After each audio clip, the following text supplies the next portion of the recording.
Welcome everybody to a special edition of UFO Man Live. My name is Tim, or UFO Man, and to my side is Tommy Highway, my co-host and my friend. Tommy, introduce yourself. Tell us a little bit about the channel. Hello, folks. I'm Tommy Highway. I want to thank everybody for coming out this evening. We really appreciate it. Got a great guest for you. But before we begin, let me go ahead and take a moment to just read you our mission statement and just give you an idea of what we're all about here at the UFO Man Channel. Our mission at the UFO Man Channel is to bring about disclosure through investigations and collaborations with other ufologists and of course, you, the people that are witnessing these unexplained phenomena. Our channel is dedicated to reviewing data and sightings from all over the world of unexplained phenomenon, including video and eyewitness accounts. Each week, we post videos that were submitted to us by the public or provided to us by other reliable sources. These videos are put through a process to either authenticate or debunk each sighting whenever possible. We at the UFO Man Channel believe that the truth really is out there and that each of us possess a very small piece of that very large puzzle. The more of these small pieces that we can connect gets us much closer to our ultimate goal of full and complete disclosure. Tim? Tommy, can you please introduce our esteemed guest? I would be delighted, folks. Folks, tonight we have with us Grant Cameron. He's an author, a personality, and the recipient of the Leeds Conference International Researcher of the Year and UFO Congress Researcher of the Year. He became involved in ufology as the Vietnam War ended in May of 1975 with personal sightings of a UFO-type object, which locally became known as the Charlie Red Star. The story will be released on July 1st by Dundurn Press in a book titled Tales of Charlie Red Star. Folks, it is my honor and our pleasure to introduce you to Grant Cameron. Grant? Welcome, Grant. Thank you, Tommy, and thank you, Tim. I appreciate pleasure, being on. Thank you for giving me the chance to speak. Okay, this evening we have a few questions that we would like to ask you. The first one of our questions is, what is the catalyst that actually led you to get into the UFO subject? Okay, it's February of 1975. I'm going to university, have no interest in UFOs. A little bit of an interest in the paranormal, but really not knowing what the heck I'm going to do at university or how you can make any money with what I was taking there. And some sightings started. I live just north of the American border, above North Dakota. And some sightings started in a town called Carmen, Manitoba, which is about maybe 30 miles from the U.S. border. And so we used to drive around the city and do nothing. And I said to my friend, instead of driving around the city, why don't we go out to Carmen and see what these people are looking at? And my friend said, yeah, okay, we'll go. And we didn't go. And then the sightings kept going. They were in the newspaper. And then in May of 1975, a local TV station actually caught this thing on the ground, jumping off the ground. And they caught it with a TV camera and a crew. And the thing went flying across the sky and it went viral in the city. There was a 8-minute documentary done on these 12 inches of film that they got. It was NBC picked it up. It was declared as the best nocturnal light film ever taken in 1975. J.L. Hynek came and got 2 copies. So I said to my friend, I said, okay, let's go and see what they're looking at. And the way I always describe it is, it's like you buy the lottery ticket, you know, there's a chance you can win, but you know, you're not going to win. Everybody else is going to see something. We're going out there and not going to see anything. We went out there, we drove around the town for about an hour. We drove into town, around the town, and we were looking around to see what everybody's looking at. And we saw whatever. I had no background in astronomy or anything like that. So we were looking at planets and stars and whatever. And it's like, whatever they're looking at isn't very exciting. So my friend says, okay, we'll drive back into the town one more time. This is about an hour later. And if we don't see anything, let's go home. I said, fantastic. It's been a total waste of time. We were about a mile east of the town. We turned the car to go back into the town. And it came from the left to the right, and everybody in the car, there was 3 of us. I was in the passenger seat. My friend Larry was driving. There was a guy named Bobby Rondo in the back seat. And nobody said, is that what they're looking at? I wonder if that's what they're looking at. Everybody just went, there it is. Everybody just instantly knew this is what they're talking about. It was just so bizarre. It flew right in front of the car. It was down very low. It was moving very, very slowly, maybe 30 miles an hour, maybe not even that. It was sort of bobbing up and down. It wasn't moving in a straight line. It was red. It was like a red plasma type object. Just the most bizarre thing. And so it was down so low that I knew there's a set of school buses that were on the right hand side of the road. And I knew this thing was going to go in behind the school buses. And I remember the car was still sort of moving, and I was getting out of the car to go running across this ditch and across this parking lot to watch this thing as it just slowly flew off into the northeast. I got all my friends. I said, you got to go see this. This is the most amazing thing. And I dragged all my friends out there 2 nights later. I think it was a Saturday night. We were out there, and about an hour later, my friend said, nah, we're going back. I said, no, you got to see this, man. This will change your life. You got to see this. This is just unbelievable. He said, no, I remember. Cameron, we're hungry. We're going back to Winnipeg for pizza. And all my friends left. So there was 28 people. What was happening at the time is it was a small town, and I live in a big city of about 700,000 people, which is about 30 miles northeast of the town. So a lot of the people from the city were out there trying to see it as the same as us. And so all these back roads had cars on them. And then they had the kids Saturday night drinking, and there was cars everywhere, all over the place. And there was 28 people. I remember when it first started on the road where we were in our collection, and these people were all over the different roads. And when it finally came, I think there was 8 people left, or maybe 4 and 5. Yeah, 8 or 9 people left. And so the second night, about 15 minutes after all my friends left, there was this flash in the sky, like a flash cube, like the old-fashioned flash cubes. This flash cube went off, and then these kids had brought along. They were sitting in the field, and they said, "Is that it?" And I went, "I guess so." It didn't look like what I'd seen the first night. I go, "I guess so." And it started to jump around the sky, and it was what's called the bouncing ping pong ball. And if you've seen the Nimitz description, Fravor talks about they come over top of this thing, and the female pilot describes it like a fly inside a glass bottle. That's what it looked like. It was boom, boom, boom, boom. It was bouncing all over the place. And it was like 8 inches in the field of vision. And it was just like people were swearing and yelling. And it was just, and this one girl couldn't see it because it was jumping around. And there was a guy in the car beside us, and we never did know who these people were. They were in a courier car. And the guy had a Nikon camera, which had a motor drive on it. This is when motor drives first came out on cameras. So he had this motor drive on there, and he was unloading the camera. It's going click, zzz, click, zzz, click, zzz, and he was unloading the camera as this thing was coming towards us. And this poor girl's crying, and people are swearing and yelling and jumping around. It was like being at a football game, and the home team's about to score a touchdown. It was just unbelievable.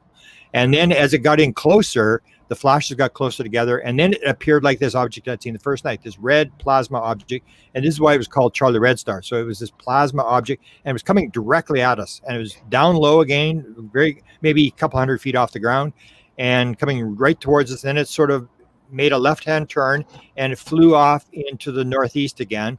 And I remember these other people in the courier car. There was one girl and 3 guys. They jumped in the car. They said, "We're going to go chase it," because it was moving so slow you could actually catch up on this thing. So they took off after this. The gravel's flying, and they took off, and we were just standing there just in awe of this thing. And it was years later that I suddenly realized the importance of that event, that when you first see it, you don't realize how important it was. And the thing was that when it was flying away, I remember looking at it and going, that may be an extraterrestrial from another planet. I said, wow, I just felt so honored. Like, wow, I actually got to see this. I think there was miracles. I mean, there was the idea, I heard about paranormal phenomena, but I didn't think there was such a paranormal phenomena. That only happened in the Bible, or people are making up stories or whatever. So as it was flying away, I thought, wow, this stuff actually exists. I couldn't believe it. And it's flying away. And then, I said to myself, but what's it doing? It's not doing anything. And years later, I'd come up with what's called the theory of wow. And I'm eventually going to do a book on it, where I came to the conclusion after 46 years in the field that all they're really doing is not doing anything. They want you to go, wow. They just appear, like people will see UFO sightings and they'll say, I saw this UFO sighting, and I'll say, hang on, let me ask you a question. What was it doing? It wasn't doing anything. It was just there. And that's what people say, just there. And how long was it there? Well, it was there 2 seconds, 3 seconds, and then it just disappeared. And it was the whole idea that they just want you to go, wow. They want you to realize the world is very bizarre. So as it was flying away, I'm going, what's it doing? It's not doing anything. It's just sort of flying along. And the thing was, even years, just in the last little while, I suddenly realized again, why did it make the left-hand turn? It was coming at us, and then it made this left-hand turn and went the other way. So why didn't it just go from the west horizon into the north? Why did it come towards us and then make this left-hand turn? Because it wanted me to see it. And the thing was, if the TV crew had not caught this thing jumping off the ground, I think it's the only camera situation where a camera crew actually got this thing on the ground and it jumped off, and they captured it as it jumped off the ground in 5,000 feet in the air. And it was almost like the Nimitz thing. It went in 3 frames of film. It went from ground, sitting on the ground, to 5,000 feet in the air in 3 frames of film, 3 1/24 of a second frames of film. That's how fast it jumped into the sky. And they caught this on camera. Now, if that guy hadn't caught that thing on camera, I never would have gone out there because I had no interest in the subject. And years later, when I did the book, when I tracked down the camera guy, what had happened was the news crew had almost got it the night before. And they said that they went to the assistant news director, and he said, "That's garbage. Nobody's going out again. I'm not paying any more overtime. You idiots want to go out and chase UFOs. You can go out on your own time." So the crew that caught this thing on the ground was a volunteer crew. All reporters were volunteer. The guy who had shot the camera had never shot a TV camera. In the 1970s, there were these huge TV cameras, like huge things that they had to move around with, like trucks. And I remember him telling me, he said, I was looking through the viewfinder, and this thing was 8.25 miles away. You knew exactly where the camera was. There was all these pilots. There was people surrounding this thing on the ground. And he said to me, I was looking at this thing through the viewfinder, and he said, it was going up and down. I could see it was glowing, and then it would glow up and it would glow back down or whatever. And he said, we got to get something. They almost got something on film the night before. I got to get something on film. So the next time this thing glows up, I'm going to shoot. And it was almost like the UFO said, are you ready to shoot? Because as he pushed the trigger, as it glowed up, he pushed the trigger, it jumped in the air. And years later, it took me 30 or 40 years to figure this out. And I go, that wasn't accidental. That was intentional. What's the chances that that thing jumped off the ground just as the guy pushed the trigger? And it's almost like they needed me to go out there because I never would have gone. And all my friends, I took tours of people out because there was these objects in the sky, these big ones. And then in 1976, what we now call orbs. In 1976, nobody knew anything about orbs. We called them ground lights. And I talked to the guy who used to run the metallurgist stuff for the Canadian government UFO program. And he said, oh, those are monitors. We had them back in the 1950s. So we had these things on the ground, these small objects on the ground that we were filming with infrared and flashing lights at and stuff like that and getting reactions or whatever. But I basically fell off the edge of the earth. All the friends that I took out there, and I took over 100 people out there, I would take tours out there. And then in the end, I just got frustrated because I really you couldn't get it. You couldn't surround it. You couldn't get close to it. I got close one time. And then I would say to people, okay, here's what you do. Here's a map. Go down Highway 3, get to Sperling, make a left-hand turn, go down 205, go to the Second Mile Road, turn right towards the U.S. border, and good luck, I'm not going. And because I just didn't have any interest. And yet it changed my whole life.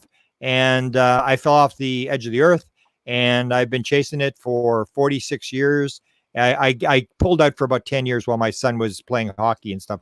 But other than that, I've done this basically full time since 1975. Wow. Quite a story. Quite a story, yes. Well, if I may, I understand that you're going to be part of Contact in the Desert this year. Can you give us a little sneak peek of what you're going to be bringing to the table there? Okay, I'm doing two. My lecture is going to be is on contact modalities, which is a book I put out. I guess it's 6 months ago, maybe more, and it was a very popular book, especially among experiencers. And basically, what it says in contact modalities is that everything is in the field. So if you're familiar with the Edgar Mitchell survey of 3,000 experiencers, 40% of all experiencers say at one point during their experience, they knew the answer to everything in the universe. If you look at near-death experience, which crosses the UFO field very closely, if you look at people who've had near-death experiences, of which experiencers, 37% of all experiencers say they've had a near-death experience. People who've had a near-death experience, 31% of them say at one point during their experience, they knew the answer to everything in the universe. And I would actually ask people, I'd say, how do you know there was everything? And they'd just go, I know it was everything. And then I'd say, well, how do you know it wasn't something like number 6, 7, 8 on the far side of the universe they forgot to tell you about? And then they would say, and this is where it gets into this thing about noetic material, because I've had experiences myself, and they would answer the same as me. I'm not sure. I just know that I knew everything. And it was this certainty that I knew everything. And as I was coming back into the body, I said, I'm going to remember this. I'm going to remember all this stuff. And it was all forgotten. So the idea is that everything is in the field. All the answers are in the field. There is no time. There is no space. Everything is happening here, now, past, future, whatever. All the answers, all the inventions, everything is there. And that certain people are able to use different types of modalities to get in the field. And the biggest example, I guess, is Albert Einstein. Albert Einstein got the theory of relativity in a dream. And he said, I knew I had to understand that dream. In fact, you could say, and I would say, that my entire career was based on a meditation on that dream. The idea of the quantum atom, Niels Bohr, came in a racetrack dream. Jacques Vallée talks about the microprocessors. The guy got the thing in a dream. And so in the book, I go through all the inventions that you think that people invented. Google came in a dream in the middle of the night. That's how the idea for Google came. And now the guy's multi-billionaire. And so I look at all the Nobel Prizes. I look at all the inventions. I look at all the books that came. People said I didn't write the book. The Holographic Universe, he claimed he didn't write it. The Wizard of Oz came in an automatic download. All the Harry Potter books came to J.K. Rowling's going into a train in London, England.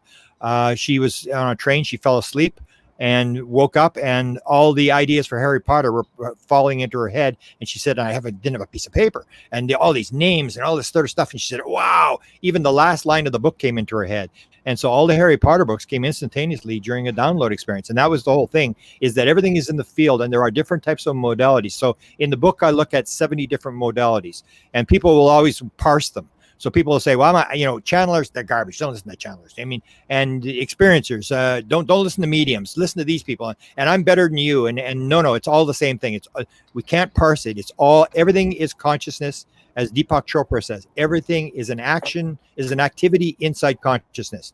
And there are ways to get in there through trauma, through head injury, through psychedelics, through meditation, through hypnosis, through all sorts of different modalities. And what you do is you get in the field, you get the material and you bring it back, and then you try to remember it. And I've even had some of these experiences myself. I had a major one. One was in 2012, watching a lecture by Colin Andrews, where I made the flip, where I was the presidential guy. I had all the presidential stuff. I knew every president had a sighting. I knew all the documents. I'd been to all the libraries. And I was the big distinguished guy who did the president of the United States, being a Canadian, which people thought was very weird. And then in 2012, February 26th, I'm watching a lecture by Colin Andrews. I have no interest. It's almost like the UFO story. I have no interest in crop circles. Couldn't have cared less. Colin Andrews is a big name. And I said I should pay him respect. I should go into the lecture and listen to this guy lecture. And he was very controversial at the time because he was saying that a lot of the crop circles were being hoaxed. And I went in the lecture and I had the consciousness download, which absolutely flipped me again. I gave up on the president thing. I said, that's been a total waste of time. I wasted 20 years on that, 25 years on that. And I went into this idea that everything is consciousness. Because remember when I said I had that UFO experience the second night when I'm saying, what's it doing? It's like, it's not doing anything. And I had the question, as I said in 75, I said, I don't know what's going on, but somebody's got to know what's going on here. I mean, I may not, I'm just some yokel from Canada, but somebody. And that's why I chased the Canadian government. I chased the former president of Penn State University, who had 14 honorary doctorate degrees, chairman of the board of the Institute for Defense Analysis, top military think tank, wrote an entire book on this guy, of him knowing the UFO thing and trying to get at him and the presidents and stuff. And in 2012, on February 26th, it came into my head, these three items, boom, boom, boom, put the pieces together. And it was like, this is the answer. It's all got to do with consciousness. That's the answer to your question in 1975. It's all got to do with consciousness. And I remember one of the top interviewers at the time said to me, I can't believe you've done this, Grant. I just can't believe. I mean, you gave up the presents to do this woo-woo stuff. I can't believe you did this. And I said, well, I'll tell you what, Jerry, I didn't actually choose to do it. I kind of got teleported. And then in 2017, I had a major download walking down the street in Winnipeg, which gave me 24 things, which I knew. It's because in these noetic experiences, when you're in the field, when you get the material, it's like talking to God. Write this down. This is the way it works. It comes with absolute certainty. And that's what this idea of noetic. It's not just material. It's called noetic material. And so I wrote it down, and that's why I made that flip. So the lecture is going to be on contact modalities. I'm going to go through some of the modalities and explain this idea that everything is in the field. And as we go along, we learn more and more how to get in the field, how to do this kind of stuff. It's not magic. There are different modalities to get in there. And then it's like music. There are some people who can play music, and then there are some people who are professional musicians. So you have whatever the modality is, you have people who are sort of half good at it, and some people are just experts at it. So that's my lecture. And then I'm going to do, working off the consciousness thing, I'm going to do something that I've followed for a number of years. Is the more I look at it, the more I think this is not going to be as ET as people think it is. I used to think Jacques Vallée was totally out of his mind, and now I'm in that field. And so I work on the whole idea of I've chased a lot of the high level people, and I was the first guy to come up with the Avery. If you know the list of the Avery, the Falcon and the Condor, and they gave all these bird names to these high level government people, and that was the idea: is that you follow these high level government people, because I don't know what's going on, but Hal Puthoff knows what's going on. So listen, everything Hal Puthoff says, you listen carefully to what he's saying. Kit Green, listen to what Kit Green's saying. And you don't have to believe him, but listen to what he's saying. Write all this stuff down, and you start to see these parallels. These guys are at this high level, and from time to time they let things slip. So I was working on all this sort of stuff, and I was working on the anti-gravity stuff and all this kind of stuff. And what I came to conclusion is what Hal Puthoff said. Hal Puthoff put up an offer that he would look at any sort of perpetual motion machine, anti-gravity machine or whatever, and he said, I've got a graveyard full of things that don't work. And he'd looked at a lot of stuff. People had sent all this stuff to him, and the whole thing was that when you come to anti-gravity and all this kind of stuff, nothing. It's all dead end. And the prime example of that is Joe Firmage, who spent millions and millions and millions of dollars to try to levitate what's called the bouncing box, to get these gyros, these counter spinning gyros, to levitate, to produce this. And he had a being that had given this to him in a sort of an experience in his bedroom.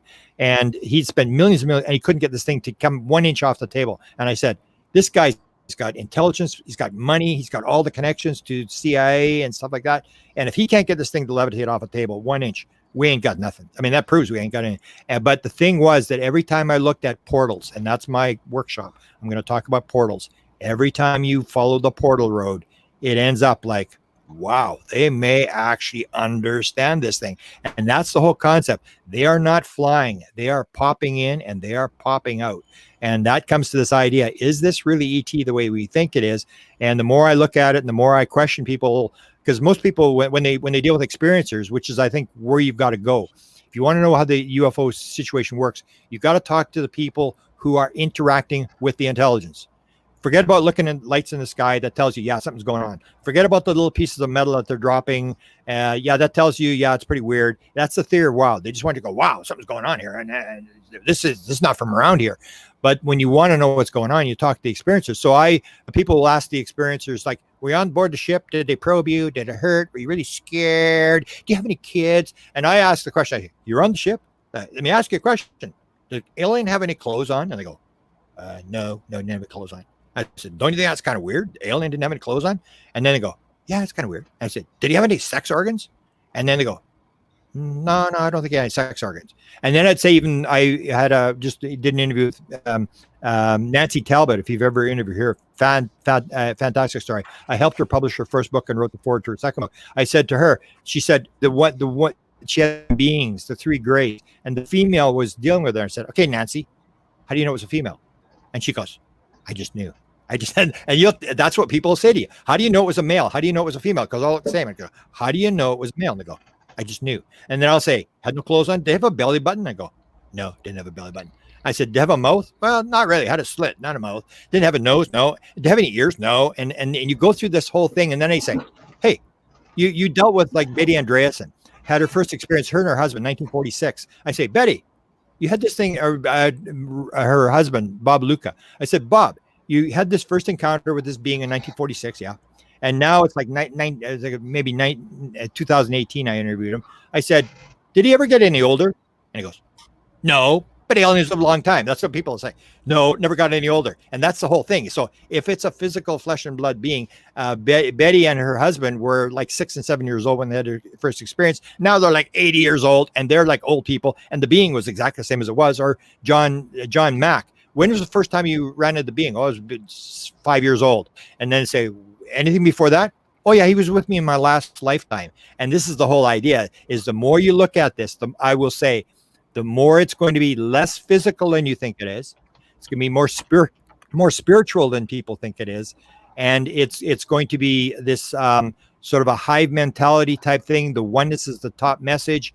And it's going to be, first I said 1,000, but it may be 10,000 times more complex than people think. People want just simple answers. This is very, very complex. The more you look at it, the weirder it gets, the more you realize we have not got a clue what's going on. And that was this whole thing that people got upset about the disclosure, is they say, oh, they're not telling us the truth. They say, well, we got UFOs, we got flying saucers, we got bodies or whatever, but we don't know what's going on. Come on, you know what's going on, you know where they're from. And it's no. I mean, if you've got a body, if you've got, and they do have the body, if you've got a body, I mean, unless it's got a passport from Zeta Reticuli, how do you know where it came from? And this is this whole idea that the guy from Politico, the national security guy, Brian Bender, stated that the U.S. government did a study on whether these things were interdimensional. And I know Kit Green was involved in this, and I've got an actual audio tape that leaked out of this thing. And that's when you look at this thing and you realize that they're looking at this interdimensional, that they may be here and now. And it comes down to the same idea. There is no time. There is no space. It's all here. It's all now. They ain't coming from anywhere. And the more you look at it, the more you realize it's not as simple as you think it is. It is this whole idea that we're making a bunch of assumptions. And what was described to me as the wrong blocks. We're saying the world is flat. It's very obviously flat. And it's like, oh, that turned out to be a wrong block. The sun's going around the earth. Well, that turned out to be wrong. And everything's flat. Everything's solid. Well, that turned to be wrong. And we're assuming that we've got all the right blocks. And actually, what I was told is not only is what you've got wrong, is exactly the opposite of what you think it is. And that is turned out to be true as well. The stuff that I was told is the fact that it is so much more complex than people think it is. People think it's going to be very simple. It's ETs. The government's just lying to us. You may have actually gotten disclosure. Yes, UFOs exist, and they haven't got a clue beyond that. And you hear that from all sorts of people. Eric Davis talked about Area 51. The stuff's not at Area 51, and they shut it down in 1989. Well, why would you shut the program down? And that's because they have it. But just because you have the hardware and stuff doesn't mean you can do it. Because you talk to people on board the ship, which I do, and ask them the right questions. I say, like the one woman in 2013 first came to me, Pam Dupuy, out of Phoenix, Arizona, and she said, I was flying the craft last night. I went, come on. She's like 75 years old. You're flying the craft? Come on. Let you fly the craft? Like, yeah, I'm going to throw it out of the house. I couldn't believe it. And she said, yeah. And I said, well, how do you fly a craft? Oh, you do it with your mind. I now have 50 people who've flown the craft, and everybody says exactly the same thing. You put your hand on a panel, you put your hand on a ball, you become one with the craft. The craft is alive. Your consciousness links up with the craft, and whatever you think is what the craft does, because you're one with the craft. And you can go wherever you want, think whatever you want, and it's the power of mind, almost like the Moody Blues who were abducted. The band, the Moody Blues, they said the fastest way to travel is with the mind. They even have a song about it. And I believe they got it from the other side. They were given that idea. So that's what I'm going to do. I'm going to do the portal thing, and I'm going to show the evidence that seems to indicate that, yeah, they may actually have a portal. The U.S. government may have a portal, and they may definitely understand that this is a lot less physical, and that's where the portal thing comes in. They're popping in, they're popping out, and you'll hear this all the time with experiencers. The wall opened up, and there was this giant portal, and they came out of the wall, and I went through the wall, and all this kind of stuff, and that shows you it's not as physical as people think it is. Right. When they pop through the wall, it's almost like transmedium technology of some sort. What do you think? That just shows you that, and that's the whole thing. And that's the thing where you take a look at. I was part of the leak of the Wilson leak document. I was the first to get it and managed to get it out on the internet. And in the end of that document, people will say, "Oh, it's counterintelligence. It's just garbage." Because at the end, they say two things that are garbage. And they say at the very end of the document, it says, "We have the craft. We have a craft. We think we can fly it," which means they got a craft they can't fly because you need a consciousness interface. And people say that's disinformation. There's no way if they've got the craft, they've got this. And that it was called the core story. And I actually just interviewed Jacques Vallée, and I talked to him about it. I said, Jacques, did you have that meeting back in the Denny's restaurant in the 1980s? And it was called the core story. So Jacques Vallée and Kit Green from the CIA and Hal Puthoff all got together, and they said, there's a bunch of stuff in the UFO community, and half of it's garbage, and we don't know what to believe. Let's come up with what do we know for sure. And it was called the core story. So what is the core story? The core story is, yes, we are being interacted by some sort of phenomena, some sort of intelligence. Number two, we have hardware. And number three, we can't back engineer it. We're having trouble back engineering, and that's the whole thing. Is because it's got a consciousness interface, and you need the consciousness interface to turn it on, the same as you need your thumbprint to turn on your cell phone camera. And the other thing that was on there was the idea where they said no abductions. So if you start looking at the abduction thing, you start seeing that this may not be as physical as you think it is either. Because I even have, if you've watched Hell Put Off talks about one of the things that's the most important to him is you look at these very bizarre things in the phenomena. You look at the real anomalies, which will indicate something that we need to learn. And the one that he points out is the one that I've got a bunch of people. In fact, you talked about Terry Lovelace. Terry Lovelace is one of the people that tells this story. So Terry says he goes there and the craft's like about 30 feet across. He goes inside the craft and it's the size of a football stadium inside. What? And you look outside and it's 30 feet across. You look inside, it's the size of a football. And that Jacques Hell Put Off brings that up. This is something we need to understand because that indicates it's not quite as physical as you think. This is not the physical world. This is some bizarre thing. And so the question is, when you get taken in an abduction, are you in a matrix? Is it actually happening physically? Because when I released the Wilson Leak document, everybody said, that's garbage. That's garbage. This is no abductions. That's garbage. So I started looking at all the people. That Wilson Leak document, if you're familiar with it, was written to Bob Bigelow. It was a memo written by Eric Davis to Bob Bigelow talking about this whole thing. And so I looked at all the people. So I looked at Jacques Vallée. No, doesn't believe the abduction thing. He would have had access to that document. I looked at Kit Green. Kit Green says no abductions ever. Then I looked at the document. It was supposed to have come from the files of Edgar Mitchell. I looked at Edgar Mitchell. No physical abductions. He didn't believe it either. And so you start looking at these high-level guys and you go like, they don't believe it either. And to give you an example of how this thing crosses over, that it may not be as physical as you think it is. I have a guy that if you've never interviewed, you should interview. His name is Ron Johnson. He's a Mormon guy out of Utah. He's got a heart problem. He's trying to get his book done. He documented all his experiences from the 1960s, and he's had a lot of experience. He would describe most of his experiences out-of-body experiences. He deals with a being by the name of Elby, and he said at one point Elby takes him to the spirit world, to 3 different levels of the spirit world. So you have this connection, and Whitley Strieber talks about this. A lot of people talk about this, the connection between dead people and UFOs, where there's this very direct connection where dead people are showing up on the ship and stuff like that. So Ron says the first level he takes them to is sort of like a dark, sort of a lower level, and then he gets taken to a level and he's with his dead mother. Now he can't see his dead mother, but he can sense her, and he's with her, and he's with his dead mother. And the third time, LB takes him in, and this time he can see his mother, and he's in the spirit world, and his mother's taking him for a tour, and she said, Ron. He says there's this building, and this building looks like a temple in Nephi, because he's a Mormon guy. It looks like a small temple in Nephi, Utah, and I've never seen it, but he said that's what it looked like. And he said, my mother says to me, Ron, when you die, you're going to get a room in this building. And he says, I go there, we go to the building, we sort of hover over to the building, and he says, we go inside the building. He says, you know what, the weirdest thing? It was like 10, 20, 100 times the size inside as it was outside. And I go, hey, that's what Terry Lovelace said. The same thing. I said, that's what Chris Bledsoe said, because Chris Bledsoe had flown the craft. I said, Chris Bledsoe, tell me how you fly a craft. And he told me this story, how it was like way bigger on the inside. And that's the whole thing. It's this direct connection between the spirit world and the abduction experience. So is it an abduction experience, or is the person in this matrix spirit world? Because Ron Johnson said definitely he was with his dead mother. And the other thing he talks about that shows you this crossover between the spirit world, the spiritual stuff, and the UFO stuff is Ron says, we're in this building, and my mother, we go down to the far end of the building, and there's this table, and there's these crystals coming out of the table. I said, crystals? He said, yeah, and you could take a look at the crystal at a certain angle, and you could see your life, and you could sort of look at all the events of your life. And his mother said, Ron, you haven't died yet. You don't have a crystal, but as soon as you die, there will be a crystal will come out of the table, and that will be the story of your life. And he said, I could see my dog's crystal. And he looked at his dog's crystal, and he said, I never knew how my dog had died. And he said, I looked at the crystal, and I realized I could see the end of his life. The neighbor had shot the dog.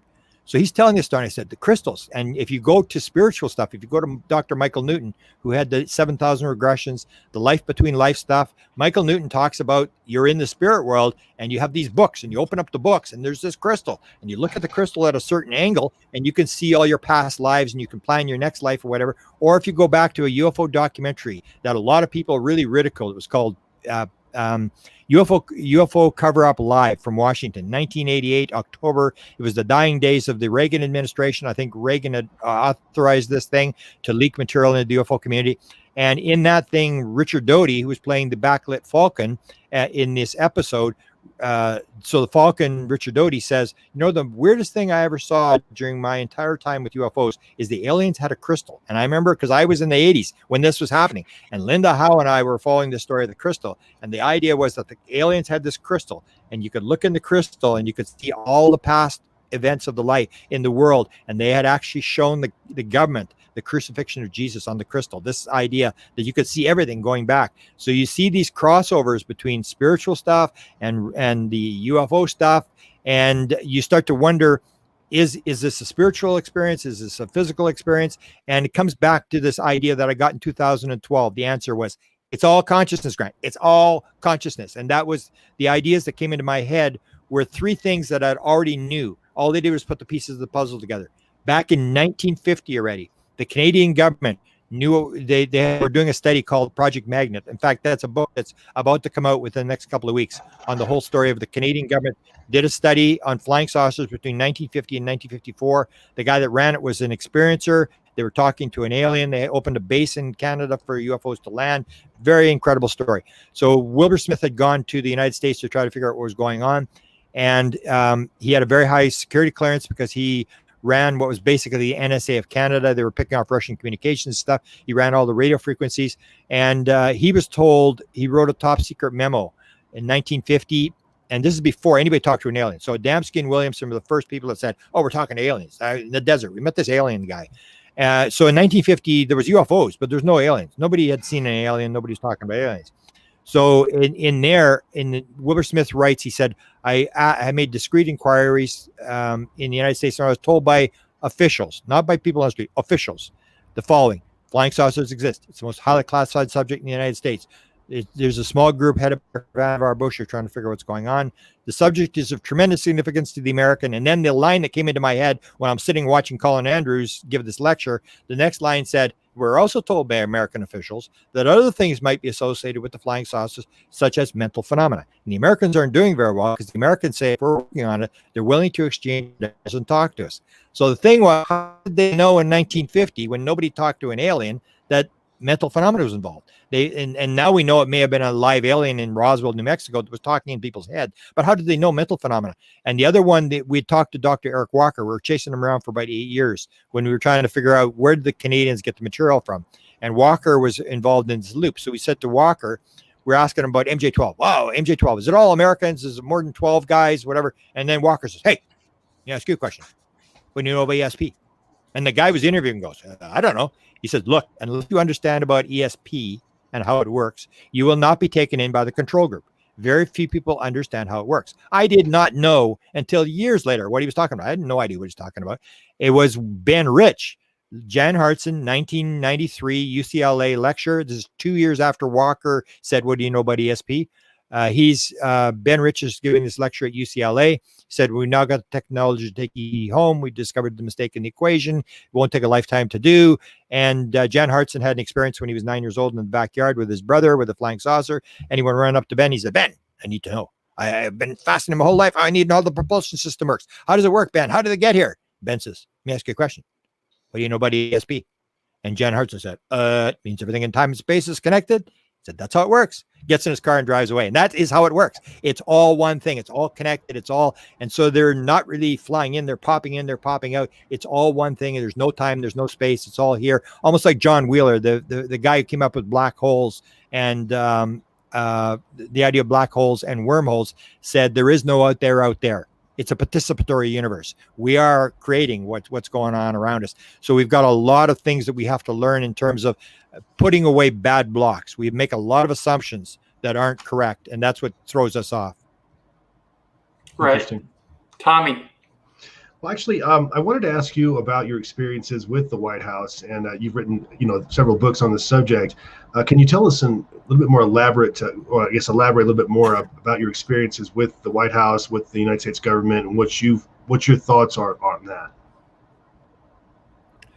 Okay, so it happens. I'm chasing Dr. Eric Walker around, And Walker was the executive director of the Research and Development Board. So all the research after World War II, they invented 200 different things in World War II. And that's where we get this thing where the military gets all the technology first and then it spins off into private industry. And so Walker was, he had a file on us and we were trying to get him to talk, and I had all these people trying to force him. And he talked to the Truman Library, and he said that he might give them his files from the Pentagon. And that was the file we wanted, because that's when he had been at a set of briefings at Wright-Patterson Air Force Base in 1950. They had brought in all the top scientists and engineers and gave them a briefing on what they discovered, I guess, from the Roswell crash. And so Walker was there, and he said, I was there, so what? And you leave it alone, you're up against the windmills. And so we wanted this file from the Research and Development Board. We figured there may have been something about these briefings that he'd been at. So I went to the Truman Library looking for Walker's files, and it was there. And it was this whole idea that when I was seeing this thing fly away in 1975, I looked at it and go, somebody's got to know what's going on here. Somebody's got to know. And so when I got to Truman Library, I was looking for the Walker files, and there was really nothing there. There was a couple letters and stuff, but there was really nothing. And so then suddenly I said, hey. So I asked the archivist, I said, hey, so what do you got on UFOs? I'm thinking the president's the most powerful guy in the world. He's got to know what's going on. I mean, surely they tell him what's going on. And then the guy said, well, we have the shoot down order. If you remember 1952, there was a shoot down order over Washington, and the first week, and then there was a shoot down order. And then the second week it reappeared the next Saturday night. And during that week, it was all over the newspapers, front page of the newspaper, shoot down order. And all sorts of people, including Albert Einstein, supposedly came in. And Albert Einstein said to the president, Mr. President, anybody who can come across millions of miles of space will know how to protect themselves once they get here. Don't start something you can't finish. And so there was all these telegrams that came into the White House telling Truman, don't shoot them down. Please, Mr. President, don't shoot these things down. And I said, that's all you got? He goes, that's all we got. So then the Eisenhower Library is just down the road. The Truman Library is in Independence, Missouri, and the other one's in Abilene, Kansas. It's only maybe 2 or 3 hour drive. So I'm going to the Eisenhower Library, and I'm going to go there, and it's very formal there. You got to put in an application, and they have a meeting with you before you're allowed to research. And then I said to them, I said, I knew my questions. So I said, what do you got? And he said, we got 5 documents. And one was like a telegram from one of the contactees in the 1950s and stuff. And they had the CIA, the famous CIA Robertson panel report was done in the Truman administration, but it was the very end. So it ended up in the files of the Eisenhower Library. And so I'm going, 5 documents? That's all you got on UFOs? And they go, yeah. I said, well, how many pages have you got in the Eisenhower Library? And he said, 28 million. And I got 5 documents. I go, something's wrong here. So then I started the big chase, and I started going to all the libraries. And of course I went after Jimmy Carter, because Jimmy Carter made this claim that he was going to release all the UFO files and stuff. And once he got to the White House, he never said a thing. People don't realize that. Carter never used the word UFO when he was in the White House. He did it before he was president, he did it after he was president, but in the White House, never. Same as Gerald Ford. I mean, we knew Gerald Ford had been interested because he was, when the swamp gas thing occurred in Michigan, he was the member, or the congressman there. He was under a lot of pressure, and he wanted a congressional investigation. So when he got to the White House, he didn't do anything either. So I would go to all these different libraries, and basically what I came to was there really are no files, because this is a subject that keep away from the president. Bill Clinton described it to Lawrence Rockefeller. This is the situation that I believe is going on. He said to Lawrence Rockefeller, you know the Arkansas tar baby story?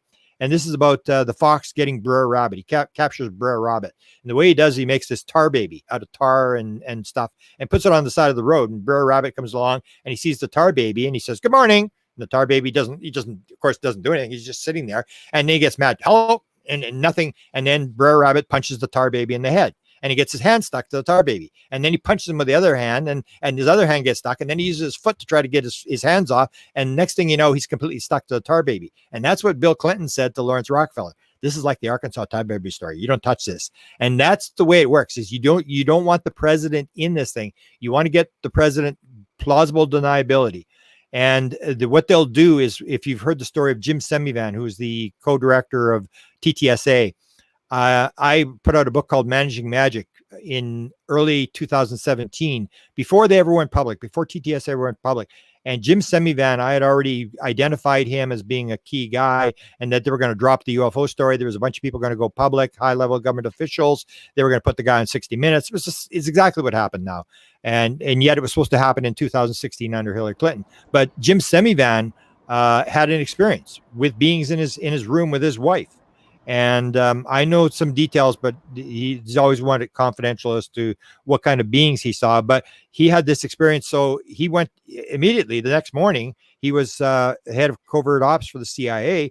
He went in the next day, went to Ron Pandolfi. Ron Pandolfi's the guy that runs the weird desk at the CIA. And he said to Ron, "Hey, I had these beings in my room last night. I need what's going on." And Ron Pandolfi said, "You have a need to know. You don't have a need to know." He said, "I don't have a need to know." "Hey, Ron, you bring your boss's boss in here and we'll see who doesn't have a need to know." So they bring in, apparently from what I heard the story, they brought in the director of the CIA, and he went to Jim Semivan. He said, "Leave it alone, Jim. It'll ruin your career." I remember the word, pretend it's a one-off. Pretend it only happened one time and it'll never happen again. This will ruin your career. And he kept quiet. And then when he left, then they briefed him. When he left in 2008, he retired from the CIA. Then they told him what was going on. And then he got into this disclosure thing and talking to experiencers, because he's very interested, because he's an experiencer. And that's the thing, is this plausible deniability. So you have presidents that were very interested were Ford, but Ford never did anything. He just bailed on it. I've discovered documents from, and I've got a podcast called Paranormal UFO Consciousness Podcast. I do a couple of podcasts on President Johnson. A lot of people don't know that President Johnson did a full UFO study. Exactly what's going on right now was done in 1968 with very high-level people. The head of Lockheed Skunk Works, Kelly Johnson, was on the committee. The head of the Weird Desk, the Ron Pandolfi, the equivalent then was Art Lundahl. He was on the committee. Tom DeLonge had a 2-star journal from Wright-Patterson Air Force Base. This study had a 4-star journal from Wright-Patterson Air Force Base. It had the head of the National Reconnaissance Organization, 1968. National Reconnaissance Organization was not made public till 1993. The head of the NRO was on that panel. Very high level, 8 very high level people, 9-month study, eyes only study, which means there's no documents produced, presented to Truman, to Johnson. And then the guy that was doing the study, was Frank Rand, was doing a manuscript, and he died. This manuscript is sort of like half finished, and I managed to get 100 pages for that document. So I got the conclusion to that study, and it's exactly the study is exactly what is being put out right now. UFOs exist. Absolutely no doubt about this. We've got all the evidence. We have no clue what's going on. We have no clue where they're from. We don't know if it's extraterrestrial. It's exactly the same conclusion as now. So Johnson didn't want to do it. The only reason Johnson did it, because he was friends with researcher James McDonald out of the University of Arizona, who was a big UFO researcher in the 1960s, was involved in the congressional committee, the congressional thing with Stanton Friedman and all these guys. He wanted a study. He was putting pressure on his friend, the president, to do it. And he said, "Okay, let's do the study to shut my buddy up here." And they did the study, and then he just killed it. He didn't do anything with it. They got this material, the results and stuff like that, which I've read on my podcast. I read the entire conclusion is like 7 or 8 pages long. I read exactly what they say in this conclusion to the eyes only study, above top secret, eyes only study. And then, of course, Carter was interested. I even talked to the archivist at the library who was friends with Chip Carter, and he said that the Carter sighting had actually occurred earlier than people think it was. He thinks it was as early as 1967 when Jimmy Carter had the thing. Clinton was probably the most interested in the whole thing. Clinton and Hillary were very interested. I will maintain now, when history is written, I've written it in Beyond Managing Magic, and now I'm doing a book called Beyond Managing Magic, which should be out shortly, and that tells us whole the story. And I say that the disclosure that's happening was started by John Podesta and Hillary Clinton, and it fell apart because Podesta's emails got exposed, and all these guys had to run for cover, and because Hillary lost the election. What is happening right now in Washington was supposed to have happened a couple of months after Hillary was elected in 2016, and it didn't, and they had to redo it. They had to bring in new guys because these guys all got exposed and stuff. So the Clintons were very interested, and Barack Obama was very interested. And Barack makes a lot of jokes about it. People will come out and say, oh, Barack said he didn't know what was going on. Now he's changed the story. Absolutely not. Barack never said he didn't know what was going on. Barack just said, I ain't talking about it. He would make jokes about it. He'd say, oh, the aliens say we can't talk about it. And then they'd say, well, Bill Clinton said he couldn't figure out anything. Well, that's what they tell us to say. And he would make these jokes about it. He's always joking about the UFO thing. And that's what presidents will do. The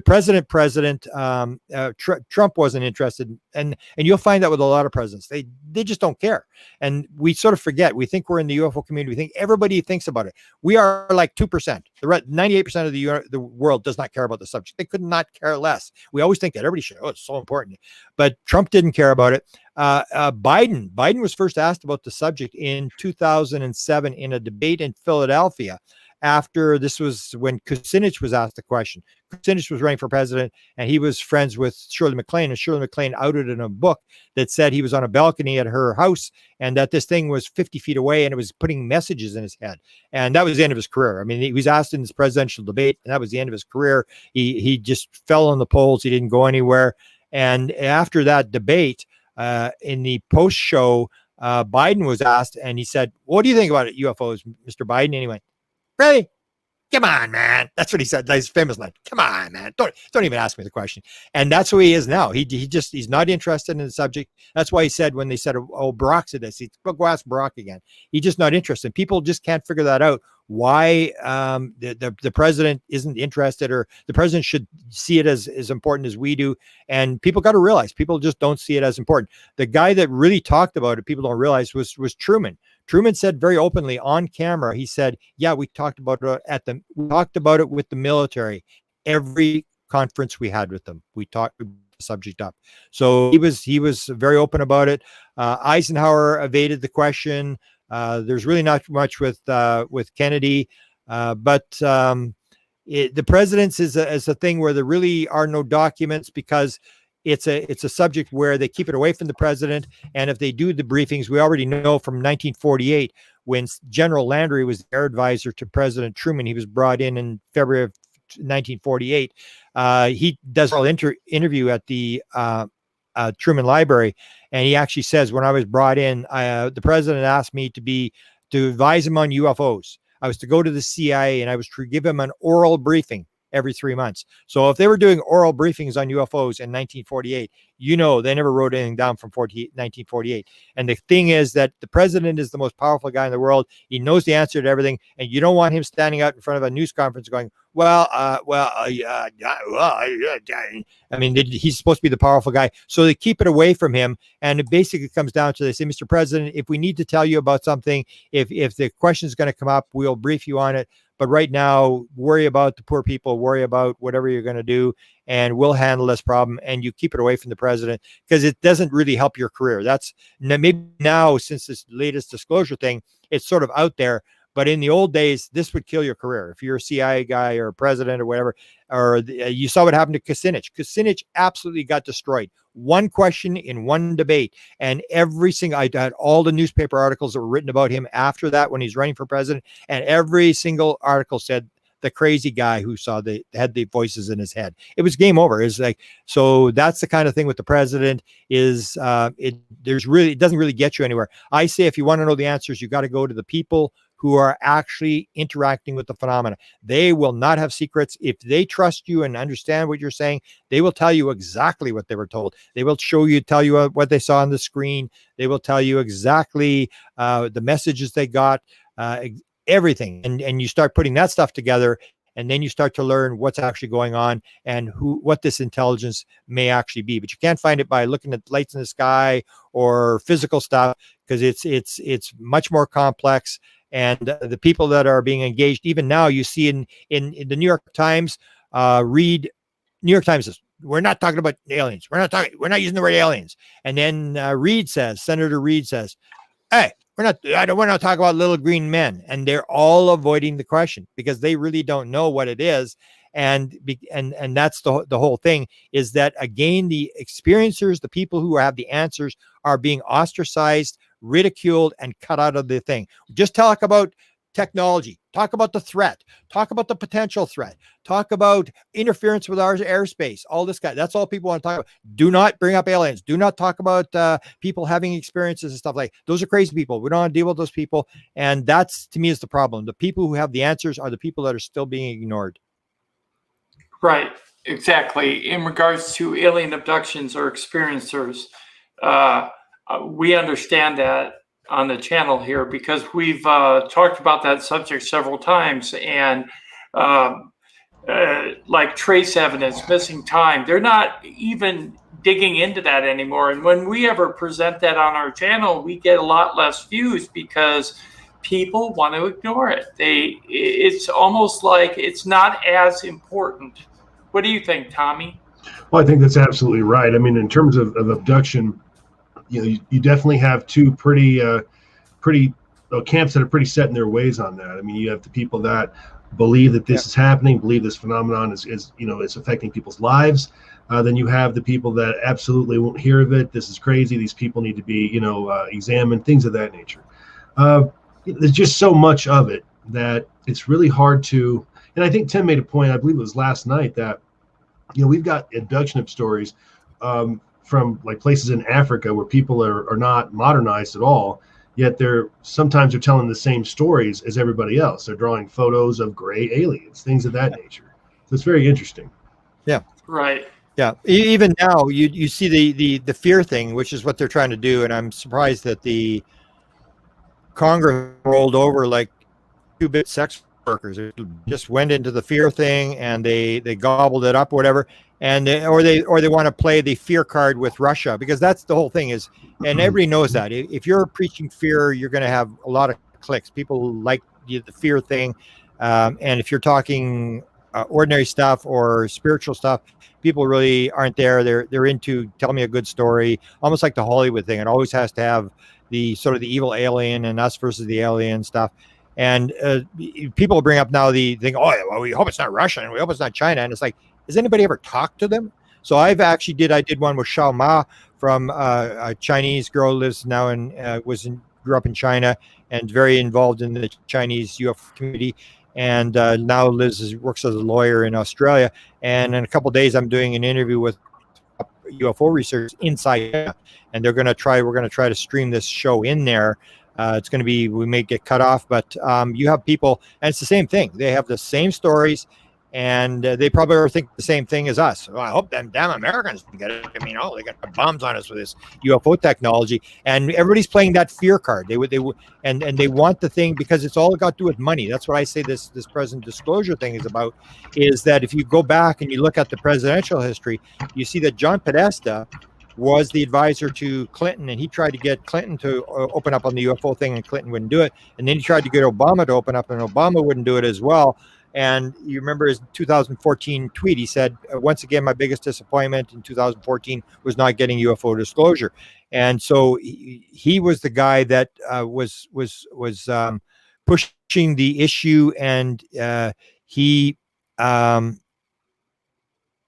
now I've lost my train of thought, but he basically brought the issue there, and it's all come around now, and now people are talking about it, but they still want to do the thing where we have to sell something. So when Podesta had done during the Obama administration, the big book then, it wasn't, now it's Elizondo. Before, you got to remember, it was Leslie Kean. Leslie Kean wrote the book on the generals in 2010. She was the big name in town. She was the New York Times reporter and stuff. And if you see, John Podesta wrote the foreword to her book. And if you look in the book, they don't talk about Nimitz. They don't talk about incursions in U.S. airspace, harassing the military, threat, stuff like that. In her book, that was John Podesta did the foreword to, she said, we need to investigate UFOs because it may be a threat to airline traffic. And I guess they went, come on. And the thing, so they're using the fear thing now is because it's like, I call it's like you do a disclosure to Congress and a soccer game breaks out. It's like in soccer where they're playing soccer, and as soon as somebody gets in the sort of the penalty kick area and someone touches them, they go down like they got shot in the head. Boom! It's like, and they're rolling around on the ground, and you got to sell it. So that's what they're doing. They're selling it, baby. Like, man, if you don't give us money, you're going to get eaten by these aliens, man. And the Chinese are going to get it, and the Russians are going to, and that it looks like the Congress is just going to roll over. They're going to give them a pile of money, and everybody's going to have a big house and 5 cars and suitcases full of money. That's what this is all about. It's Ron Pandolfi called it a techno scam, and I used to think he was really off the topic, but I think he may actually be right on this. And what he said is his spokesman was a guy named Dan Smith. So when Tom DeLonge went public that day, I had Dan Smith as, Dan, get on. Tom DeLonge's going public, and let's see what they're going to do. And so he went to Ron that afternoon, and Ron said, and remember, this is the guy that may brief the president of the United States on UFOs. And Ron says, I know all those guys. I mean, yeah, Chris Mellon was into UFOs in the 1980s. This is a techno scam. And I had to look at a lot of his emails to understand. And what he basically said was this. He said, it's like the idea that I have a newspaper article, 1975, we're going to have guys on Mars. We're going to put our first astronauts going to land on Mars. I guarantee you the guys that came up with that idea and sold it to NASA are probably in big houses right now, and they're very rich guys. And that's the thing, is you've got to sell something. You got to sell the cure to cancer, or you got to sell whatever. And so these guys are in there selling this whole notion that we can end evil aliens attacking us or whatever. And in the end, these guys will walk away with a pile of money, and that's all of it. It's about. And so Ron said it's called a techno scam. So he said they used to go after billionaires, and he mentioned Church's Chicken, and he mentioned Bombardier. He mentioned a bunch of these guys. He said these billionaires would rather get involved in crazy investment schemes like UFOs rather than paying their damn taxes. And now they ran out of billionaires, so now they're going after Congress. And that's the whole thing. It's a $735 billion defense budget. And so there's a lot of money. They're not going to miss a couple $1 billion going in suitcases and stuff like that, or to get the money. And so people will say, no, it's about understanding UFOs. It's about understanding where they come from. Well, if that's the case, then why did you not brief the House and the Senate Science and Technology Committee? Why did you not brief the Outer Space Committee? Who did they brief? Armed services and intelligence, the weapon guys and the war guys. They didn't. If you look back at Jimmy Carter got the briefing. What happens with the presidential briefing? The president-elect gets the intelligence briefing from the CIA director of the previous administration. So the previous administration was Bush. So George Bush gave the briefing to Jimmy Carter when he came in, and he asked for the UFO files for the public, and Bush said, curiosity is not sufficient need to know. And that's this whole idea. We don't care if you need to know. We're trying to figure something out. It's not sufficient need to know. And if you want those files, he said to Carter, you should go to the House Science and Technology Committee for those files. So it would appear that they've got some UFO files, but we're not interested. We're only interested in the guys with the money, with the weapons, because we're selling fear. We're selling panic. And what you see is the congressman coming out and saying, oh, yeah, they could be interfering with our airspace. And I like to poke the bear, so I like to play. And I say, I was actually at an interview with some beings. They call them the beings. They're out of London. There's 2 women who are in contact with these beings. And this has been going on since 2017. And the beings wanted to talk to me because I've done a couple of books on messages from beings. I've written 3 books. So they wanted to have an interview with me. And she said, I don't know what they want to interview, but she went to this trance channel. And the beings actually said to me, they said, we have always been here. You are the visitor. And so when these guys say, oh, they're interfering with our airspace, I go, nobody owns the airspace. It doesn't belong to anybody. We're just here. We're caretakers. And if anybody owns the airspace, it's their airspace. They were here first. Get out of their airspace. And that will upset people because it's American airspace. They got to get out of our airspace. No, they were here. It's their airspace.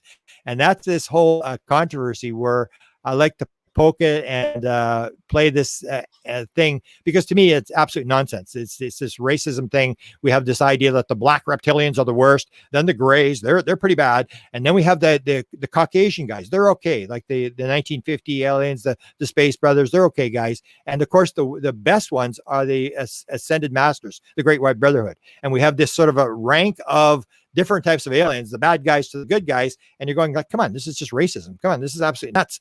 I mean, if you morrow and you wake up as a gray, are you not an evil guy? I mean, this is absolutely crazy. I mean, it's everybody's an etheric being, which I think is one of the messages.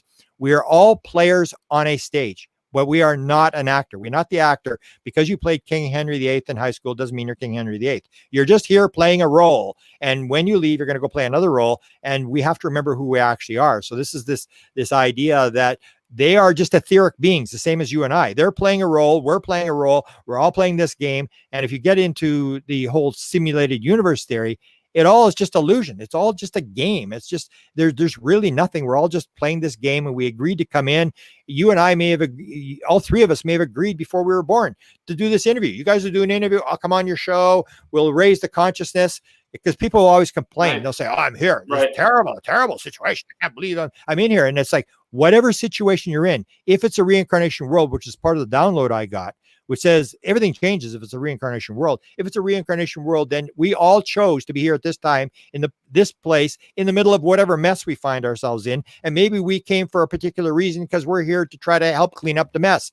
And it's not random. Nothing is random in the universe. So that's where I've sort of moved away from the alien thing to understand that almost like in the 1890s, people say, no, come on, Grant, it's obviously extraterrestrial. And you say, okay, go back to 1895. They were flying around in these airships. There was 10,000 airships flying around the United States. They had balloons, they had sails, they had big, huge, giant lights, but you couldn't have the batteries because you couldn't carry batteries on these wooden ships. And they're flying around. And of course, they asked them, they said, "Where are you from?" And they said, "We're from Mars." And then we sort of thought the air went all the way up to Mars. We didn't realize there was a vacuum in space. And so everybody just assumed, yeah, they were from Mars. They flew in on wooden ships from Mars. It's like, do we really believe that anymore? Or the CIA. 1959, the CIA actually channeled. This is in my new Canadian book. I have this whole thing about the CIA. Arthur Lendahl. I've got all the CIA guys. They actually channel an alien by the name of Alpha, and he flies by the window in the National Photographic Interpretation Center, which is where they analyze all the U-2 and the SR-71 photographs. I have the document. Jacques Vallée provided me the document, a handwritten document that Robert Friend had recopied from the CIA document. And in there, they're dealing with an alien by the name of Alpha. Now, Alpha claimed he was from Uranus, which is like 370 degrees below zero. And I remember the Canadians were dealing with him. And I remember the metallurgist guy said to me, "Listen, Grant, let me get something real straight here. At no time did Wilbur Smith or I ever believe he was from Uranus. We are not that stupid." And that's the whole thing. So they say they're from these different planets. Or if you actually ask them, like what I'll do in experiences, I'll say, "Hey, do you ever ask the alien if he was an alien?" Every time it turns out no. I'll give you an example. Sherry Wilde had a being, and if you've never interviewed, you got to interview Sherry Wilde. Sherry Wilde, they're actually doing a movie or a series on her. It's an unbelievable story. It's called The Forgotten Promise. And so she has this thing, her being is called Da. So she writes this book, doesn't want to write the book. They force her to write the book. And she finally gets the book done. She puts it into the publisher. And so Da says he's from Andromeda. So the publisher's got the book, and then the publisher comes to Sherry and he says, "Sherry, something's wrong here. He can't be from Andromeda." And she says, "Well, why not?" And he said, "Well, because you said he's a Zeta." "Well, he is. He's a Zeta. He looks just like a Zeta." And he said, "Well, if he's a Zeta, he's from Zeta Reticuli. He's not from Andromeda." "Really?" She says, "Really?" She doesn't know what's going on. So he says, "Why don't you go ask him? Ask him what's going on." So she goes to him and says, "Hey, you said you were from Andromeda. Are you actually an alien?" And he goes, "No, that would not best describe who I actually am.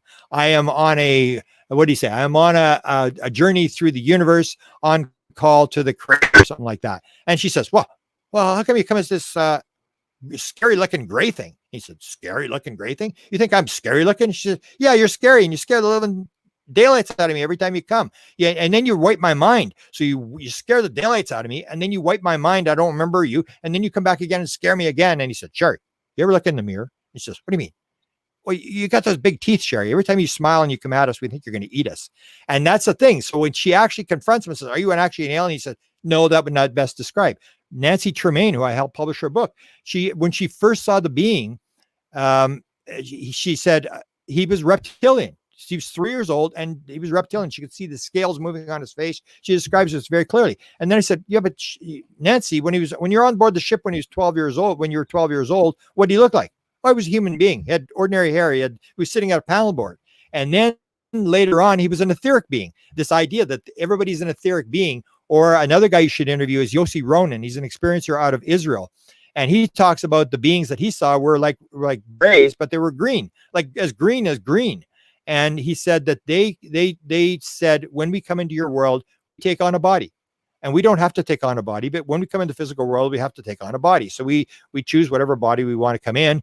And the way they left the room, he said they all grabbed hands, these green beings that grabbed hands, and they made a circle, and they started going faster and faster and faster and faster, faster, faster. And they suddenly said they became translucent, and you could see through them. And then they became a little tiny ball of light, and then boop, the ball of light disappeared.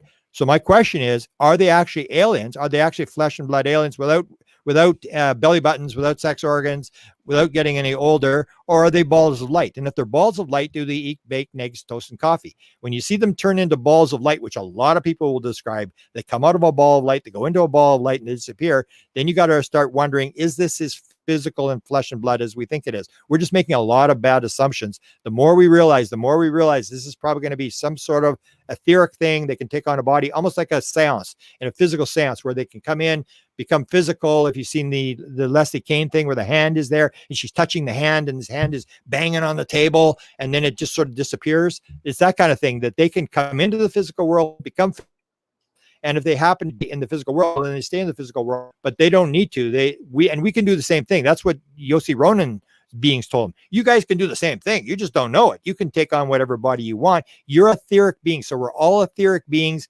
in costume. And we assume that we are actually the actor on the stage. We are not. We are playing an actor on the stage. Or as Whitley Strieber's wife said when he died, Whitley's, and it just still stuns me whenever I hear this thing. She said, "Whitley, I'm no Anne, but I'll always be Anne to you," which means I came on stage and I played that Anne character with you, but I'm now moved on. I'm playing another character now, and I'll see you down the road, but I'm off to playing another character. And that's the whole thing. We play these different roles. We come in, we come out, we go play all these different roles, and it's all a game. It's all this thing. And we assume that we're actually egos. We're actually humans. And these guys are coming to steal our stuff because that's what we would do and stuff like that. So I'm the way I saw, and I'll say this, and you can maybe ask the next question. What I believed in 1975, I've been in it so long. Let me absolutely guarantee you, what happened in 1975 does not happen now. And what happens now did not happen in 1975. It's a completely different world. We had landing traces. We didn't have crop circles. There's not been a landing trace case in 25 years. They used to land, put the tripod marks, burn out the grass, or stuff like that. It doesn't happen. It hasn't happened. It's almost like the beings. That's where I say it's the theory of wow. It's almost like they're turning the pages of a book. Okay, now we're going to do angel hair, which most people don't know. It happened in the 50s, 60s, 70s.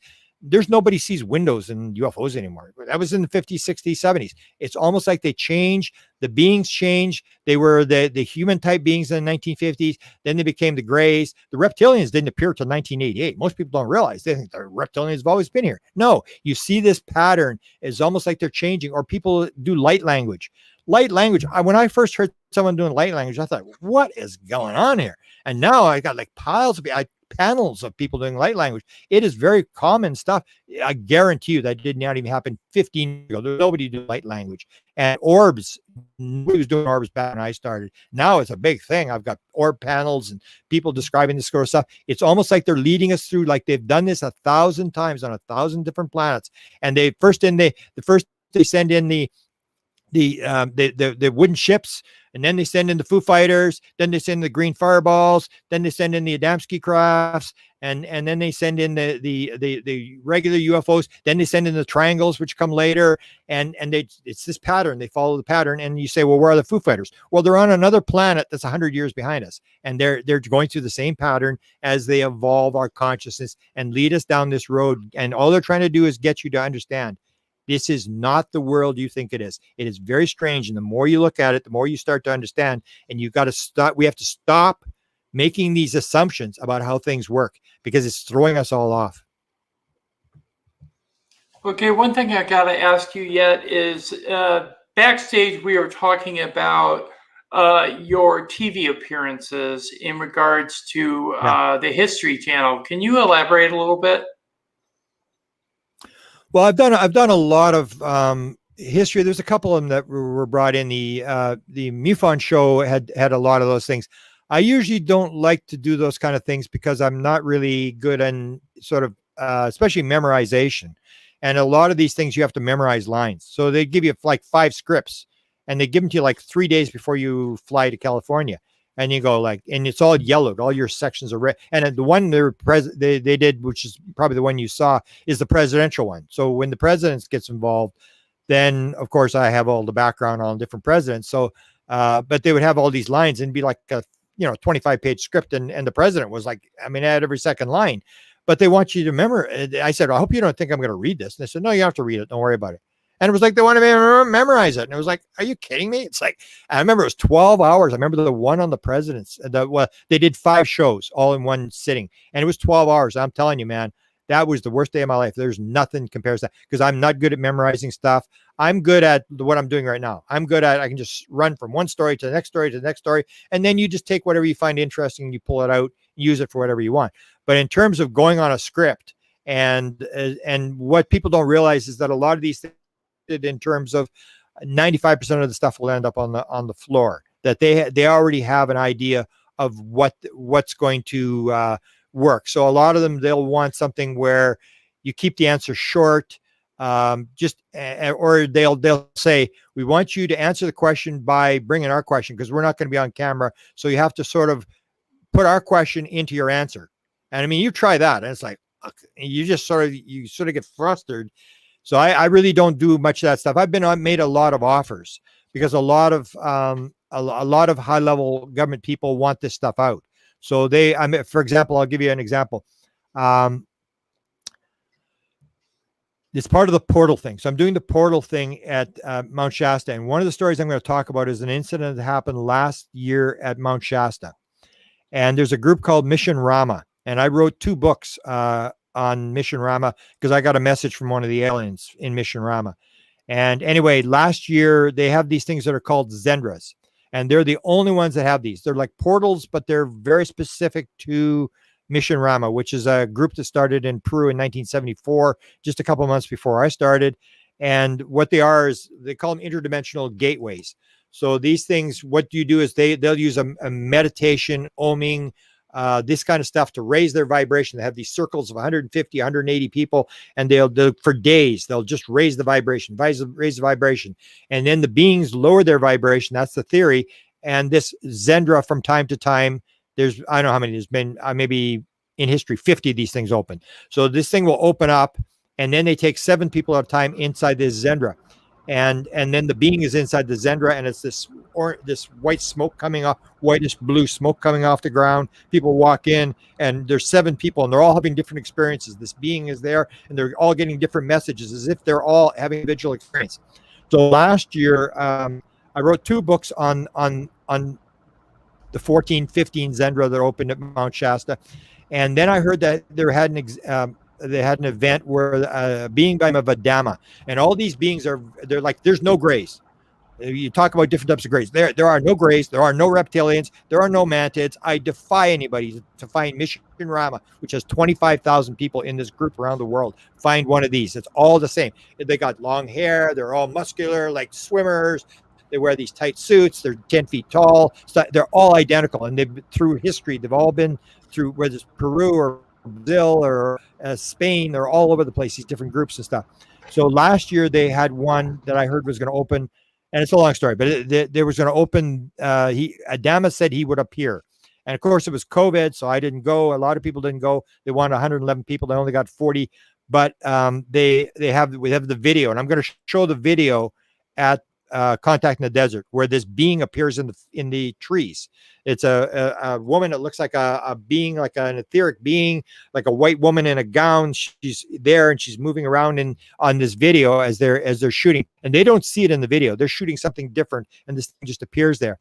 And then there's 9 people in the middle of the night, and they're having a birthday party. It's 2:00 in the morning, and they're what's called the sand flats. If you know this Mission Rama thing, there's this sand flat thing, and the Zendra usually appears on the edge of the forest. So they're sitting there, and all of a sudden, the one woman from Mexico, most of these people, they're all Latino. So the one woman from Mexico says, "They're here."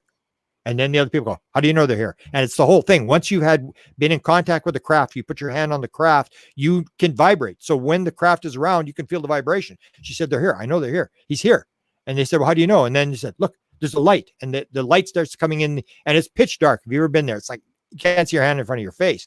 And this light is in the trees. And then the other people say, it's the skeptical thing. No, it's just, that's a campsite. Somebody's got their campsite there. And she said, no, I think they're there. And then she's getting these telepathic messages. The being said, Adama says, come to the forest. And she says, no, we can't. It's too dark. And it is dark. It's really scary to walk across this field. You're going to break your ankle, step in a pothole or something. So she says, we can't. It's too dark. We're too scared. We don't want to come. And then she says, the being says, okay, we'll come to you.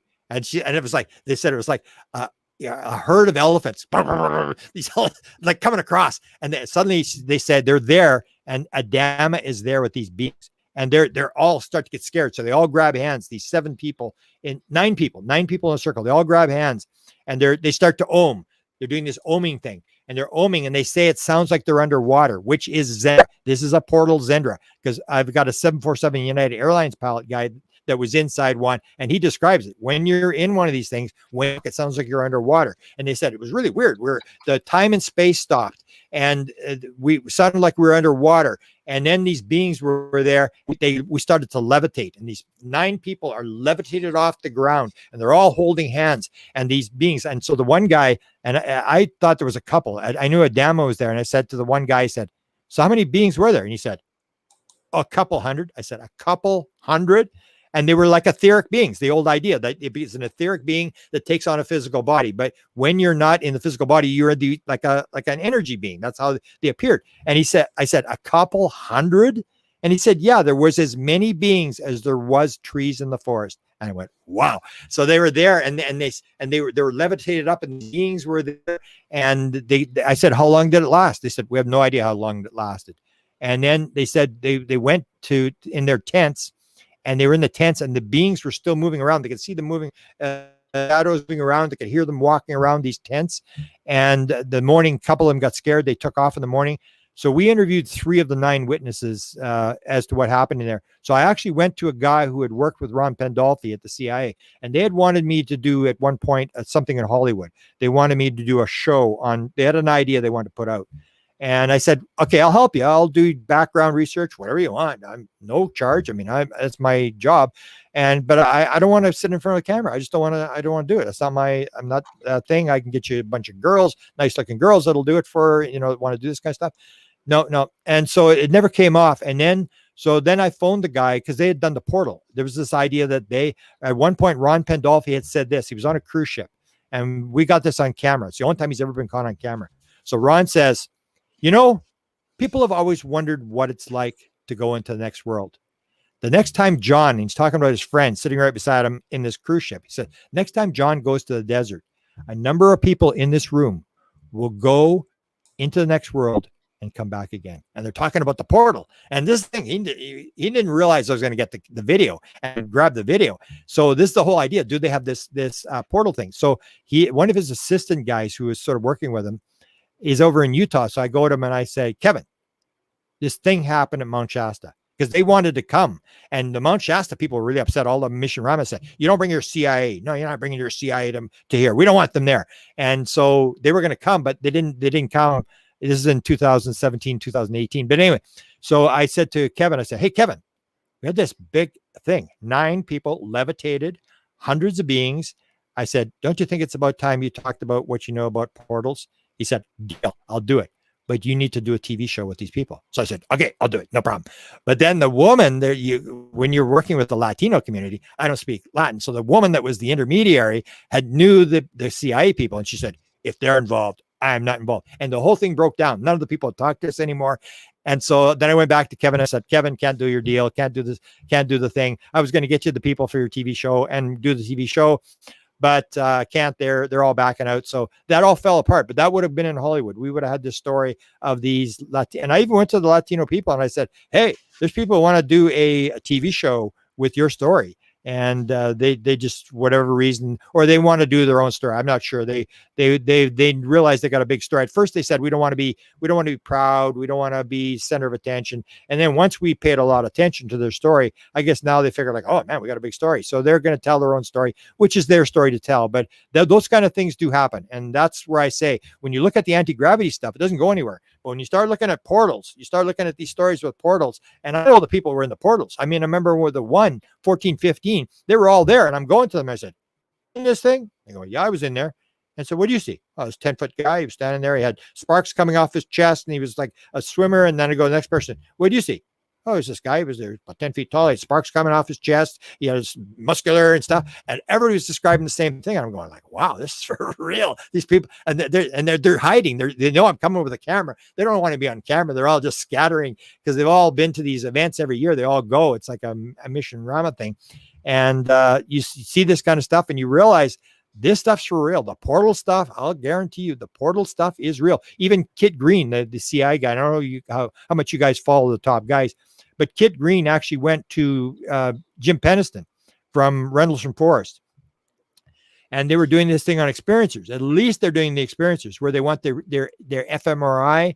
They want to do their brain scan because this part of the brain is all got extra fibers because it's being used by the beings and they're telepathic right. And all this sort of stuff through this part in the brain. And the other thing is they wanted his blood for the DNA. So then he'd gotten it from John Burroughs. So then he went to Peniston, Kit Green, and then Peniston says to him, he says, I'm not going to roll over like Burroughs. Like, what are you doing? I'm going to find out what you're doing here. Like, what do you need my stuff for? And he starts pressuring Kit Green. Kit Green says, oh, it's about propulsion. He says, come on. You think I'm stupid? Come on, propulsion. Like, come on. You don't need my blood for propulsion. He says, well, maybe I'm using the wrong word. And this is what Kit Green says. According to Peniston, we're trying to find out about interdimensional travel. We're trying to figure out how does the phenomena pop in and pop out just as quickly. So that's Kit Green. And he said that he was working on a contract to Bigelow. And there are 8 defense people and the money's from the Defense Department. And that means that they know this. They know that there's this interdimensional thing and they're working on it. It's not like, oh, we just assume this is ET. There's actually a program where they're talking to experiences, which is what you're supposed to do. And they realize there's an interdimensional angle to this thing. There's this portal aspect to the thing. The things are popping in and popping out. And it's not as physical. It's not as ET as people think it is. There may be an ET connection somehow, but I would say it's probably going to go down this road where there is no time. There is no space. It's all here. It's all now. It's all inside your head. When you have a near-death experience, you don't go you go inside yourself. When you have an out-of-body experience, you go inside yourself. It's all within ourselves. It's all consciousness. There is no physical world. Even as Niels Bohr said, I speak as an authority. He won the Nobel Prize for the discovery of the quantum atom. There is no such thing as matter. There's this element behind, or Max Planck said, consciousness is primary. That is the number one thing you have to realize. Consciousness is primary. Consciousness creates matter, and they are conscious and they can create matter, and it's backwards. We've got the whole thing totally backwards. Okay, one thing we want to say is everybody in the chat and participating online, please check out Grant Cameron at contactinthedesert.com. It will be featured June 25th to the 28th. Also, myself and Tommy Highway will also be featured in the host window and in the Cosmic Cafe workshop. So check us out and join the journey. We want to thank Grant Cameron for coming on our channel. And Tommy, any last comments? Just want to thank everybody for coming out. As always, you guys are fantastic. Grant, this was a great experience. We really appreciate the time that you've shared with us, sir. I know that our audience has as well. We really appreciate that. Folks, again, you might want to go ahead and reset your notification bell on your channel because sometimes those get a little wacky. I've seen some messages where folks aren't getting their notifications. So if you reset that bell, you should be all set. Other than that, like Tim was saying, catch us over at the Cosmic Cafe at Contact in the Desert. We're going to be doing our thing over there. Hopefully we'll see a lot of you folks there. And again, I want to thank our special guest. Yes, Grant, thank you very much for spending your time with us this evening. We've learned quite a bit, and we appreciate your efforts in this matter. And we'll see you at Contact in the Desert. Beautiful. Thank you for your interest. Thank you. And as always, from Tommy and myself, to everyone in the chat room and who participated online,